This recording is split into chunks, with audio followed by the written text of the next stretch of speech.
तर नमस्कार प्रेक्षकांनो, तुम्हाला आज या प्रवास जर्नीमध्ये गंगापूर ते खुलताबाद असा प्रवास जर्नी दाखवणार. यामध्ये लागलेले मला काही ठिकाणं आहेत. यामध्ये आम्ही बजाज कंपनी बघितली, त्यानंतर मर्सडी कंपनी जिथे मर्सडीच्या पार्टचे तयार होतात, त्यानंतर हा वाळूज MIDC म्हणून ओळखला जाणारा MIDC परिसर आहे. काही प्रमाणात स्वच्छ, काही गलिच्छ असं दिसलं.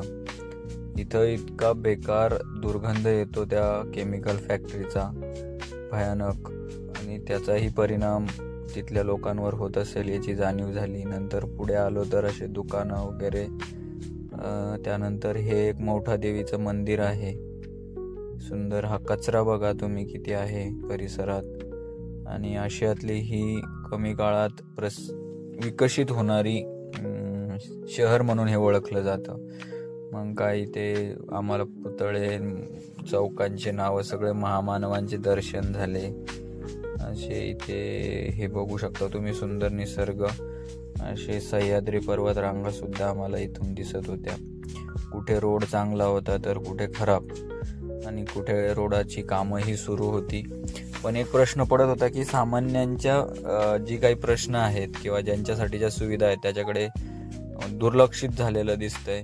शेतकऱ्यांचे पिकांचं दृश्य पण आम्हाला दिसलं. काही ठिकाणी पीक काढणी चालू होती.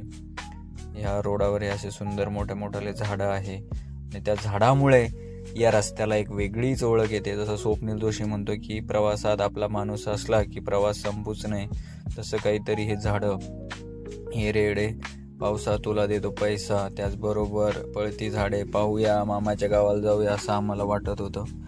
इथं मोठं एक शक्तिपीठ सुद्धा आम्हाला रस्त्याने दिसलं. सुंदर असं मनमोहक मोठं मंदिर होतं हे, जसं काही ब्रह्मकमळासारखं, आणि शक्तिधाम असं म्हणून त्याला नाव होतं. त्यानंतर हे सह्याद्री पर्वतरांगा, आणि इथं एक किल्ला आहे बघा. किल्ला हे आम्हाला मध्येच एक समृद्धी मार्ग सुद्धा लागला. समृद्धी चांगला होता, पण त्याच्या खाली रस्ता खूप खडतर होता. आणि मग हा जो किल्ला आहे, हे आहे दौलताबाद किल्ला, देवगिरी किल्ला, जो अजिंक्य किल्ला म्हणून ओळखला जातो. तो आम्हाला या रस्त्यात पडला, आणि तो मनमोहक असं आपलं डोलात उभी होता, आणि सगळ्यांचं लक्ष वेधून घेतो. स्वच्छता वगैरे होती त्या शेजारी, तिथे दुकानं पण होती. आणि हे ते मुख्य प्रवेशद्वार जिथे आपण किल्ल्यावर वर जाऊ शकतो.